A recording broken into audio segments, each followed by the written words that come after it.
Itinanggi po ng PhilHealth na inilaan nila ang 138 million pesos para daw po sa kanilang party-party, Nelson. Hindi nyo man lang kami naimbitahan dyan, ano ha? Sa halip, ay para daw po ito sa pagdiriwang ng kanilang 30th anniversary sa susunod na taon. Next year pa naman. Ayun! Pero anniversary, 138 million? Malay natin. Oo. Mga gastos, may mga artista dyan. Halimbawa, inimbitahan ka dyan, 30 million kagad sa'yo. O bagay, ano, meron sa Oo, ang mag-host po nito ay Nelson Lubao, Jenso Barjaga. Oo nga, no? Tig 15 million tayo. 15, 30.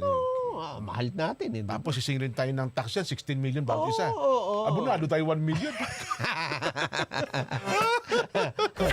Sinabi po ni PhilHealth Finance Policy Sector Senior Vice President Dr. Israel Francis Pargas. Fake news yan. Hindi totoo. Hindi Niniwala totoo. kayo dyan eh. Talaga naman. Ang paglalaan daw po ng nasabing halaga para sa holiday party. Hindi yan totoo. Sinisiraan nyo lang yung PhilHealth. At iginiit niyang tumatalima po sila ang PhilHealth sa pahayag ng Pangulong Bongbong Marcos. Huwag maging maluho. Magtipid lang. Yan. Ano lang yun eh, holiday party lang eh. 130. Hindi gawin niyo po 137 na nakatipid kayo 1 milyon. Di ba? Nagdesisyon niya ang ahensya na gawin daw po ang pagdiriwang sa isang buong taon dahil ang February ay National Health Insurance Program Month. Pebrero yan. Ayun. Isang buwan na gastos din. Idinagdag pa po ni Dr. Pargas na ito ay isang budget proposal pa lamang. Proposal pa lang yan. Ayan.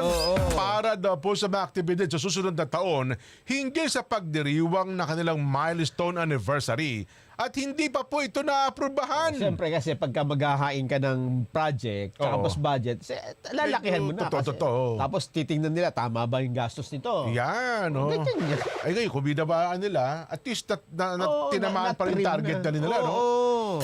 Idinitalye po naman ng PhilHealth ay nilabas nilang pahayag na maling impormasyon. Ayun Ang sabi ko nakala po ni Health Advocate Dr. Tony Liachon ukol daw po sa paglalaan ng nasabing halaga. Huwag magsasalita.